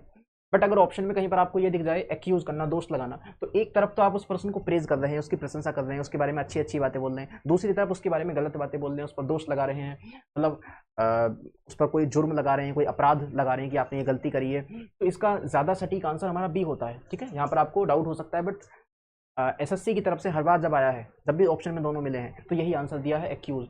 ये भी आंसर हो सकता था अगर ऑप्शन में ऊपर वाला ना होता तो, अगर ऑप्शन में ऊपर वाला ना होता तो आंसर हमारा यही लगाना पड़ता हमको, डी वाला, बट फिलहाल हमको आंसर लगाना पड़ेगा बी। अगला देखिए 42 में क्या है आपका, टर्मिनेट करना। तो यहाँ पर जो वर्ड है भाई आपके सामने ये है टर्मिनेट करना। जैसे आपने टर्मिनेटर मूवी देखी होगी, तो टर्मिनेटर का मतलब होता है विध्वंस करता, विध्वंस करने वाले, मिटा देने वाले। टर्मिनेट का मतलब होता है मिटा देना, विध्वंस करना, तबाही लाना, अंत कर देना। तो टर्मिनेट जो वर्ड आता है इसका मतलब बेसिकली अंत करना होता है। पहले तो एक सेंस तो होता है अंत करना, दूसरा इसका मतलब मिटा देना भी होता है, किसी चीज़ को मिटा देना, तबाही लाना भी हम कह सकते हैं, तबाही लाना। ठीक है, तबाही लाना। तो हम इस सेंस में देखते हैं, अंत करने के सेंस में, क्योंकि यहाँ पर जो आपको आंसर साफ दिख रहा है कि आंसर होगा हमारा बिगिन, क्योंकि बिगिन का मतलब होता है शुरू करना, बिगिन का मतलब होता है शुरू करना। आंसर तो हमने लगा लिया, बट इसके बाकी वर्ड देख लेते हैं। बिगिन का मतलब हो गया काम को आपने शुरू किया है, और टर्मिनेट का मतलब हो गया आपने काम को अंत कर दिया, टर्मिनेट कर दिया, तबाह कर दिया, खत्म कर दिया। तो टर्मिनेट के जैसे वर्ड अगर मैं आपको बताना चाहूँ तो एक वर्ड आ सकता है आपका एंड, कि आपने काम को एंड कर दिया, और एक वर्ड यहाँ पर आ सकता है शट, कि भाई आप शट कर देते हैं दरवाजे को, शट, दरवाजे को क्लोज कर दिया, इसका मतलब दरवाजा बंद, काम खत्म। तो यहाँ पर जो है आपका टर्मिनेट शट एक जैसा ही है। आप कह सकते हैं यहाँ पर क्लोज, कि आपने उस चीज को क्लोज कर दिया, बंद कर दिया, आपने उस काम को फिनिश कर दिया, फिनिश, अंत करना, मतलब अंत करने के सेंस में आ रहे हैं। तो फिनिश करा, टर्मिनेट करा, शट करा, क्लोज करा, एंड करा। और एक वर्ड यहाँ पर आपका आता है, देखो ध्यान से देखना, कंक्लूड। कंक्लूड का मतलब होता है कंक्लूजन पर पहुंच जाना, निष्कर्ष पर पहुंच जाना। कंक्लूड का मतलब होता है निष्कर्ष निकालना, कंक्लूड का हिंदी मतलब होता है निष्कर्ष निकालना। तो जब आपने किसी चीज का निष्कर्ष निकाला तो निष्कर्ष अंत में ही निकलता है। मान लो मैं आपको कहूँ कि आप जो मुद्दा है, आप इस मुद्दे का क्या निष्कर्ष निकला, तो आप कहेंगे इसका निष्कर्ष निकला कि हम लोग जीत गए, तो इसका मतलब क्या, वो अंत है उस चीज का। तो कंक्लूड करना भी अंत करना है, निष्कर्ष तक पहुंचना ही होता है कंक्लूड करना। और इसको हम कह सकते हैं सीज करना, सीज कर दिया, खत्म कर दिया, वहीं पर मिटा दिया। निप करना, NIP, निप, निप भी होता है मिटा देना, खत्म कर देना। निप करना, सीज करना, अबोर्ट करना, ABORT, अबोर्ट। अबोर्ट का मतलब भी होता है मिटा देना, फिनिश कर देना, खत्म कर देना। जैसे इसी से मिलकर एक वर्ड बना है अबोर्शन। तो अबोर्शन का मतलब क्या होता है कि पहले ही बच्चे की हत्या कर देना, उसके जन्म से पहले ही। तो अबोर्शन को ही हमने अबोर्ट कर दिया, तो अबोर्ट का मतलब खत्म कर देना, मिटा देना। और अबोर्ट, सीज, निप, एक्सपायर कर देना, EXPIRE, एक्सपायर, काम एक्सपायर, काम खत्म, बस। तो ये खत्म करने के सेंस में। अगर मैं इन्हीं को आपसे बताऊं, अगर मैं इन्हीं को आपको बताऊं, शुरू करने के सेंस में आता है स्टार्ट।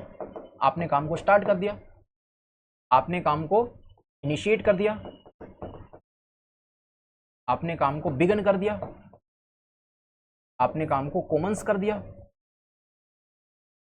शुरू करने के सेंस में अगर मैं फ्रेजल वर्ब आपको बताऊं तो फ्रेजल वर्ब आती है सेट अप, फ्रेजल वर्ब आती है सेट अबाउट, सेट अबाउट, या सेट ऑफ, या एक आती है एम्बार्क ऑन, एक आती है आपकी एम्बार्क साथ में ऑन। बस यही आपको याद करना है। एम्बार्क जो वर्ड है एग्जाम में कई बार आया है, तो ये वर्ड आपका इसके अलावा ये आपका क्या बोलते हैं, एरर या फिल इन द ब्लैंक्स के क्वेश्चन में भी कई बार आ चुका है। तो फिल इन द ब्लैंक्स के क्वेश्चन में एम्बार्क के साथ में वो लोग ऑप्शन देते हैं कि embark of, embark about, embark on, तो क्या लगाना है, एम्बार्क ऑन लगाना है। ठीक है, कई बार आ चुका है। तो set of, set about, Commons, begin, initiate, start, embark on. शुरू करने के सेंस में आप कह सकते हैं लॉन्च, कि आपने कोई चीज़ लॉन्च कर दी, इसका मतलब उस काम को शुरू कर दिया।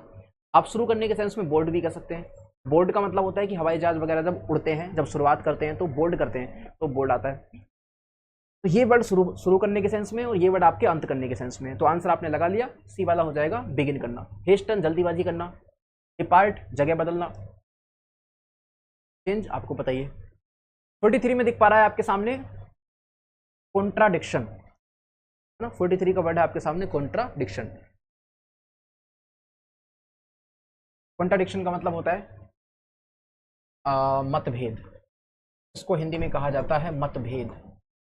जैसे कहते हैं कि भाई हाँ इस बात पर कॉन्ट्राडिक्शन है, मतभेद है कि आप जो आप बात बता रहे हैं आपकी बातें आपस में ही कॉन्ट्राडिक्शन कर रही हैं, आपकी बातें आपस में ही मतभेद कर रही हैं, तो इसका मतलब आप अपनी बात पर टिके हुए नहीं है। तो मतभेद का मतलब क्या होता है, जो बातें फिट ना हो पाए, मतभेद, कॉन्ट्राडिक्शन। अब पहले को देखते हैं हम लोग, अपोजिशन, विरोध।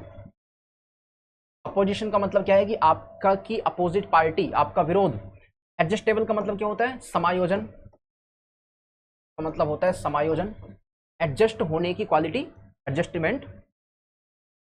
अब और भी कई वर्ड हो सकता है। और कंफर्मेशन का मतलब पुष्टि, आपने कंफर्म कर दिया, आपने अपनी कंफर्मेशन दे दी, पुष्टि दे दी। और अग्रीमेंट मतलब भाई समझौता। अग्रीमेंट मतलब क्या हो गया भाई, यहाँ पर आपका हो गया समझौता, अग्रीमेंट हो गया समझौता, तो आंसर हो गया डी। ठीक है, साफ दिख रहा है, आंसर हो गया डी।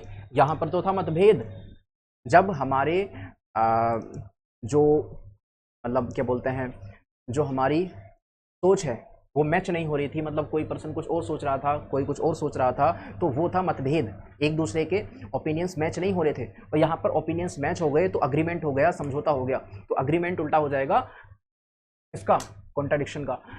44 में दिया है अनप्रिडिक्टेबल, में दिया है आपके सामने अनप्रिडिक्टेबल। ये क्या होता है, देखो मैं बताता हूँ। अनप्रिडिक्टेबल का मतलब क्या है, सबसे पहले आपको पता होना चाहिए प्रिडिक्ट क्या होता है। तो भाई प्रिडिक्ट होता है भविष्यवाणी करना, मतलब अंदाजा लगा देना क्या होगा क्या नहीं होगा, भविष्यवाणी करना, संभावना देखना कि क्या होगा क्या नहीं होगा। और प्रिडिक्ट का हम कर दें प्रिडिक्टेबल, क्या कर दें, प्रिडिक्टेबल, तो इसका मतलब हो जाएगा संभावित। संभावित का मतलब कि वो काम हो सकता है। मान लो मैं आपसे कहूं प्रेडिक्टेबल, मतलब जैसे मैं आपसे कहूं कि जो पर्सन है वो प्रेडिक्टेबल है, पता लग जाता है कि वो क्या बोलने वाला है, क्या कहने वाला है, क्या करने वाला है, पहले ही देख के पता लग जाता है कि अभी ये कहेगा, अभी ये करेगा, तो उस पर्सन को कहेंगे हम लोग प्रेडिक्टेबल। तो इसका एक मतलब और भी होता है, इसका मतलब होता है डिपेंडेबल। प्रेडिक्टेबल का मतलब होता है डिपेंडेबल, है ना। डिपेंडेबल का मतलब कि आप डिपेंड, जैसे मान लो आप किसी पर्सन के साथ में गए, वो पर्सन आपके साथ में है, तो आप वो पर्सन जो है कब क्या बोल दे, कब उसके मुंह से क्या निकल जाए, तो ऐसे पर्सन पर हम डिपेंड नहीं हो पाएंगे। मतलब कहने का मतलब कि वो पर्सन जो है कुछ भी ऐसी बात बोल सकता है कि जिसका गलत प्रभाव आप पर भी पड़ सकता है, तो ऐसे पर्सन को हम कहेंगे अनप्रिडिक्टेबल। मतलब अनप्रिडिक्टेबल के दो मतलब हो गए। एक मतलब तो हो गया एक ऐसा पर्सन, दो मतलब हो गए, एक ऐसा पर्सन जिस पर भरोसा ना कर पाए, जिस पर भरोसा ना कर पाए, डिपेंड ना हो पाए, डिपेंड ना हो पाए। तो एक ऐसा पर्सन जिस पर आप, जिसकी बातों पर, जिसके एक्शंस पर आप भरोसा नहीं करते कि कब वो क्या काम कर दे, कब वो क्या मुंह से निकल जाए, तो ऐसे पर्सन को भी कहते हैं हम लोग अनप्रिडिक्टेबल, कि वो अनप्रिडिक्टेबल है, अप्रत्याशित है, कुछ नहीं पता। और दूसरा इसका मतलब वो होता ही है, मेन वाला मतलब, दूसरा मतलब यही होता है अनप्रिडिक्टेबल, जिसके होने की संभावना ना हो, जिसके होने की संभावना ना हो। मान लो मैं आपसे कहूं कि भाई, मान लो मैं आपसे कहूं कि ये वाला जो आपको काम आप जैसा सोच रहे हैं उसके होने की संभावना नहीं है, तो आपका जो काम है वो अनप्रिडिक्टेबल है, मुझे नहीं पता वो आपका काम होगा कि नहीं होगा, वो काम अनप्रिडिक्टेबल है।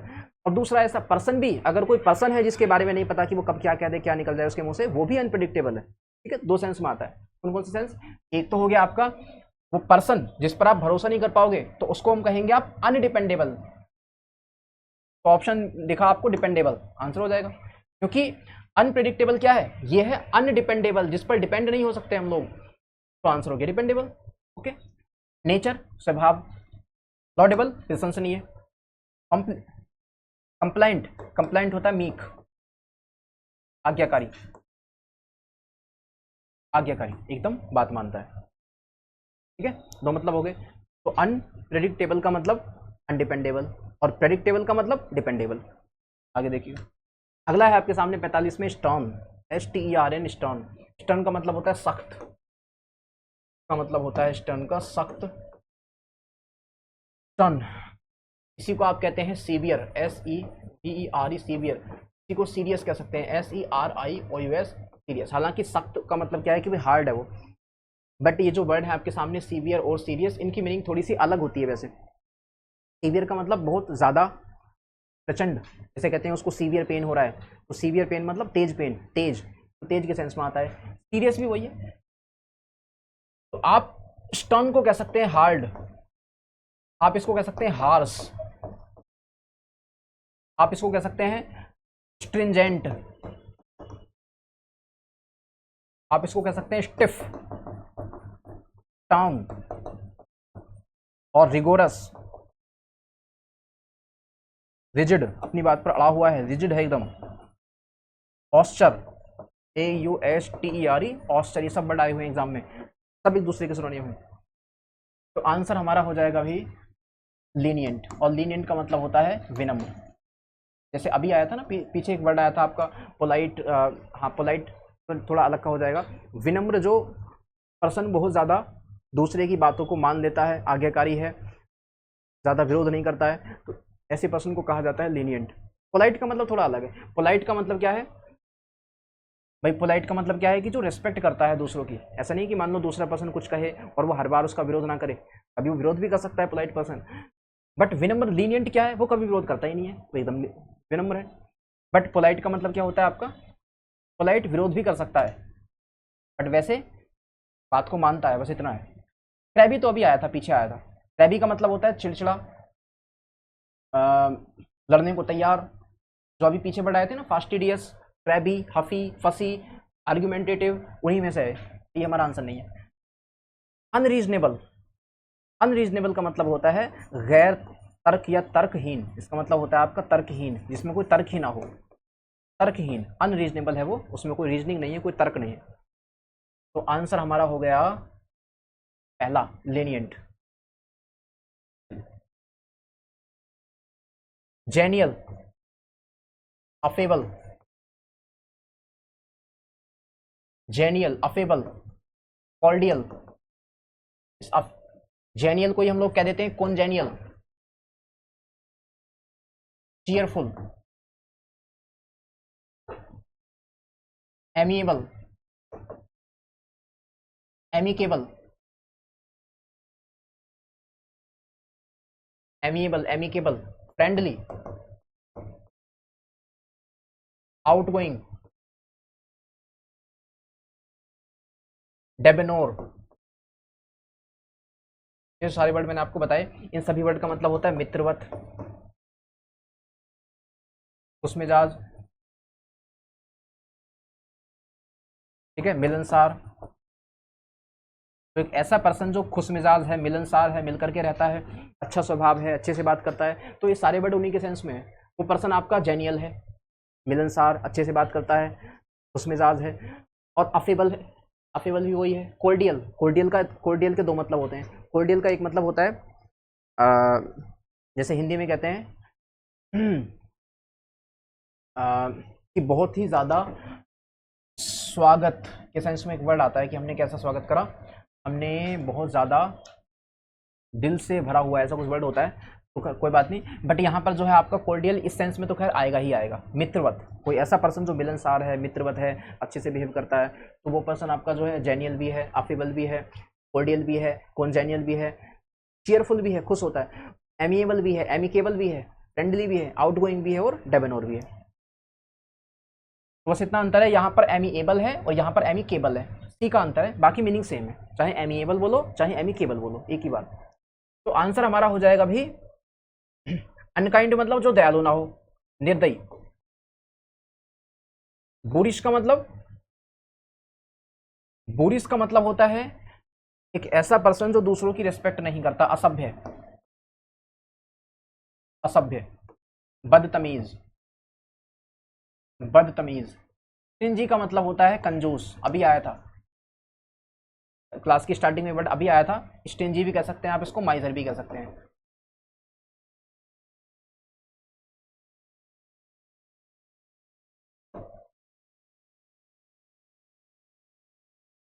स्टूपिड आपको पता ही है भाई, मूर्ख।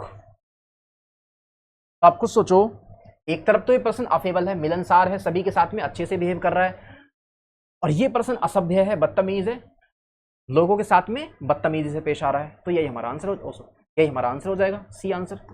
स्टिंजी कंजूस होता है, स्टूपिड मूर्ख होता है, अनकाइंड निर्दयी होता है। और बूरिश के जैसे वर्ड मैंने आपको, अगर आपको याद रहा हो तो बूरिश के जैसे मैंने आपको कम से कम 20 वर्ड बताए थे। बूरिश, ब्रस्क्यू, कर्ट, क्रैश, कोअर्स, ठीक है, और क्रूड, और इसी को हमने बताया था बूरिश, ब्रस्क्यू, ब्यूकोलिक, ठीक है, रूरल, ग्रामीण, रूरल भी सेंस में आता है। और मैंने बताया था आपको जो है इम्पोलाइट, वो पोलाइट नहीं है बिल्कुल भी, रूड, रफ, ठीक है। एक मैंने आपको बताया था अनएजुकेटेड, अनकल्चर्ड, या एक मैंने आपको बताया था अनसोफिस्टिकेटेड, और एक मैंने आपको बताया था अनपॉलिश्ड, अनकल्चर्ड। इससे मिलते जुलते कम से कम मैंने आपको 20 के आसपास वर्ड बताए थे। 46 का आंसर हो जाएगा सी, लगा लीजिए। 3-4 वर्ड और बचे हैं, 50 करते हैं। अगला दिख रहा है आपको 247 में प्रोमिनेंट। तो प्रोमिनेंट कहें, चाहे आप इसको एमिनेंट कहें, और चाहे आप इसको फेमस कहें, एक ही बात है। चाहे आप इसको पॉपुलर कहें, POPULAR, पॉपुलर, एक ही बात है। तो कोई पर्सन जो बहुत ज़्यादा जाना माना है, विख्यात है, प्रख्यात है, जाना माना है, फेमस है, तो उसी को कहते हैं हम लोग। हालांकि इससे रिलेटेड मैंने आपको कम से कम 10-12 वर्ड बताए थे। इसी को हम जो है ट्रेंडी कहते हैं, इसी को इल्यूस्ट्रस कहते हैं, और इसी को इन वोग कहते हैं। बहुत सारे वर्ड थे, बट ये 4-5 वर्ड याद रखना, प्रोमिनेंट, एमिनेंट, फेमस, पॉपुलर। तो नोटोरियस मतलब होता है कुख्यात, जो अपने गलत काम के लिए फेमस है। और ये चारों कौन है? ये प्रख्यात हैं, जो अपने अच्छे काम के लिए फेमस है। ऑब्सक्योर का मतलब होता है धुंधला भी होता है इसका मतलब, और इसका मतलब होता है a person who is not a prominent position. Prominent position, एक ऐसा पर्सन जो प्रोमिनेंट पोजीशन पर नहीं है। तो ऑब्सक्योर का मतलब धुंधला तो होता है, बट ज्यादा सटीक वर्ड जो है वो यही है कि एक ऐसा पर्सन जिसको लोग नहीं जानते, एक ऐसा पर्सन जो दुनिया में मतलब कहाँ रहता है, किस जगह रहता है, क्या करता है, क्या नहीं करता है, उसके बारे में कोई कुछ नहीं जानता। तो ऐसे पर्सन को जो ज़्यादा फेमस ना हो, जिसको ज़्यादा लोग जानते ना हो, उसी को हम कहते हैं ऑब्सक्योर। तो ऐसा पर्सन जो ज़्यादा फेमस नहीं है वो ऑब्सक्योर है, और जो जिसको लोग जानते हैं वो प्रोमिनेंट है, एमिनेंट है, फेमस है, पॉपुलर है। हालांकि नोटोरियस भी फेमस है, बट आंसर इस, हालांकि होता तो नोटोरियस भी फेमस है, बस अंतर इतना सा है कि ये होता है गलत काम के लिए फेमस। अगर एक चोर है, कोई डाकू है, कोई लुटेरा है, तो उसको दुनिया जानती है, तो वो कहलाएगा नोटोरियस, कुख्यात, अपने गलत काम के लिए फेमस है। लेकिन अगर कोई अच्छे काम के लिए फेमस है तो वो कहलाता है प्रोमिनेंट, एमिनेंट। बाकी देखा विक्ट क्या होता है? तो विक्ट होता है दुष्ट, पापी, है ना, दुष्ट या पापी। होस्टाइल क्या होता है? हमारा विरोधी, विरोधी होता है विरोधी। तो आंसर लगा लिया हमने बी वाला। 48 में दिया है इंसोलेंट। 48 में वर्ड है आपके सामने इंसोलेंट। तो देखो, अगर मैं कहता इन सोलवेंट तो अलग बात होती, इसका मतलब होता दिवालिया, या बैंकरप्ट भी इसको कहते हैं हम लोग। ये जो वर्ड मैं आपको बता रहा हूं, नीचे वाले दो, इनसोलवेंट या बैंकरप्ट, इसका मतलब होता है दिवालिया, यानी एक ऐसा पर्सन जिसके पास में अपना बैंक का कर्जा लौटाने का भी पैसा नहीं है, मतलब पूरी तरीके से उसका दिवाला निकल चुका है, तो वो होता है इंसोलवेंट या बैंकरप्ट। बट अगर हम इसमें से वी हटा दें तो ये वर्ड रह जाए आपके सामने केवल इनसोलेंट। अगर हमने यहाँ पर वी हटा दिया, ये वाला वी, तो वर्ड रह गया खाली इंसोलेंट। तो इसका मतलब बदल जाता है, इसका मतलब होता है बदतमीज। जो पीछे आया था वही वाला वर्ड, बदतमीज, बदतमीज, या एक ऐसा पर्सन जो बहुत ज्यादा भ्रष्ट है, मतलब किसी की रिस्पेक्ट नहीं करता है, डिसरेस्पेक्टफुल है, बिल्कुल कैसा है? डिसरेस्पेक्टफुल, डिसरेस्पेक्टफुल, अक्खड़, इस सेंस में बोलते हैं इसको। तो इंसोलेंट को ही हम लोग कहते हैं इम्पर्टिनेंट, इसी को ही हम लोग कहते हैं इम्पर्टिनेंट, और इंसोलेंट इसी को हम लोग कहते हैं इम्प्यूडेंट, IMPUDENT, इम्प्यूडेंट, एक ही बात है। चाहे आप इसको इम्प्यूडेंट कहें, चाहे आप इसको इम्पर्टिनेंट कहें, चाहे आप इसको इंसोलेंट कहें, या एसएससी के 2-4 वर्ड और फेमस है, सॉसी, SAUCY, सॉसी, इसी को कहते हैं चीकी, CHEEKY, चीकी, और इसी को कहते हैं ब्रेजन, ब्रेजन कई बार आ चुका है, इसी को हम कहते हैं शेमलेस, और इसी को हम कहते हैं अनमैनरली, कोई मैनर नहीं है उसके पास में, और इसी को हम कहते हैं इल मैनर्ड, मैनर तो है बट गलत मैनर है, इल मैनर। तो ये कुछ आए हुए वर्ड है, ठीक है। तो आंसर देखते हैं भाई क्या होगा। डिसडेनफुल तिरस्कारपूर्ण, ये होता है आपका तिरस्कार पूर्ण। और ओवरबियरिंग इसको कहा जाता है हिंदी में दबंग, मतलब जो अपनी चलाता है। और एरोगेंट होता है घमंडी। और सबमिसिव होता है वही दब्बू, दब के रहने वाला। जैसे पीछे वर्ड आया था ना, मीक आया था, मीक वही वाला, मीक वही एक ही बात। ठीक है, तो मीक जो वर्ड आपके सामने पीछे आया था अभी आपने देखा होगा, तो मीक का मतलब वही होता है दब के रहने वाला। सबमिसिव का मतलब वही होता है दब के रहने वाला। तो इंसोलेंट का मतलब क्या है कि ये पर्सन क्या है, बदतमीज है, दूसरों की रिस्पेक्ट नहीं करता बिल्कुल भी। तो तिरस्कारपूर्ण तो कहीं से कहीं तक उल्टा है नहीं हमारा। दबंग पर्सन ये भी कहीं से आंसर नहीं है। घमंडी पर्सन ये भी आंसर नहीं है, तो यही आंसर होगा आपका। वो पर्सन तो इंसोलेंट है, किसी के सामने तमीज से बात नहीं करता है, जबकि ये पर्सन सबमिसिव है, दब के रहता है, विरोध नहीं करता है, बात मान लेता है। तो ये सबमिसिव इसका आंसर हो जाएगा 48 का। आगे देखो 49, सेकंड लास्ट क्वेश्चन है आपका। क्वेश्चन में लिखा है डेलीबरेट। क्वेश्चन में है आपका वर्ड कौन सा, डेलीबरेट क्या होता है। तो देखो डेलीबरेट का मतलब होता है जानबूझकर, का मतलब होता है विद इंटेंशन, विद इंटेंशन, या कहें कि इंटेंशनल, या इसी को हम कहें तो प्लान्ड। आपने प्लान बना के करा है वो काम, इंटेंशन थी पूरी, प्लान। ठीक है, तो कहने का मतलब अगर कोई काम आपने पूरी प्लानिंग के साथ में करा है, प्लान्ड होकर के करा है, इंटेंशनल करा है, इंटेंशन के साथ में करा है, डेलिब्रेट करा है, तो इसका मतलब जानबूझकर किया गया काम जो होता है वो होता है डेलिब्रेट। तो आंसर हो जाएगा भी कौन सा आपका। अब इसमें ऐसा कोई आंसर है नहीं। देखो आर्ग्यू का मतलब तो होता है बहस करना, तो आंसर होने का मतलब नहीं है। जज का मतलब होता है, देखो जज नाउन होता है तो जज का मतलब जज ही होता है, लेकिन जज अगर वर्ब होता है तो जज का मतलब होता है फैसला सुनाना। तो कहाँ जो है आपका जानबूझकर किया गया काम, कहाँ फैसला सुनाना, तो ये तो कहीं से कहीं तक आंसर है ही नहीं। बचा बी और सी। अब कोगिटेट वर्ड जो है इसका मतलब होता है विचार मंथन करना, मतलब होता है विचार मंथन करना, कोगिटेट करना, विचार मंथन करना, ध्यान मग्न, क्या करना, ध्यान मग्न होना। और कोगिटेट के लिए ही मैंने आपको जो है 7-8 वर्ड बताए थे, कॉन्टेम्पलेट करना है ना, कॉन्टेम्पलेट करना, पोंडर करना, पोंडर, रूमिनेट करना, म्यूल करना, म्यूज करना, और मेडिटेट करना, जैसे कहते हैं कि मेडिटेशन, तो मेडिटेट करना, देख लो, म्यूल करना, पोंडर करना, मेडिटेट करना। और इसमें है आपका कॉन्टेम्पलेट करना, पोंडर करना, रूमिनेट करना, कोगिटेट करना, और इन सारे वर्ड्स का मतलब एक ही है भाई। और वो मतलब क्या है आपका, ये वाला ध्यान मग्न होना, विचार में खो जाना, विचार मग्न होना। तो ये भी भाई हमारा कहीं से कहीं तक आंसर है नहीं। तो ना आंसर आपका ए है, ना आंसर आपका सी है, और ना आंसर आपका डी है। अब आंसर तो साफ दिख रहा है, अभी आंसर आपका बी ही होगा। एक बार समझ लेते हैं कैसे होगा। देखो इधर, जब आप किसी काम को डेलिब्रेट करते हैं, जानबूझकर करते हैं, तो पूरी प्लानिंग के साथ में करते हैं, तो वो काम पूरी वाइज विजडम के साथ में होता है, मतलब पूरी बुद्धिमानी के साथ में होता है। मान लो मैं आपसे कहूं कि आपने कोई काम किया, अगर आपने कोई काम किया,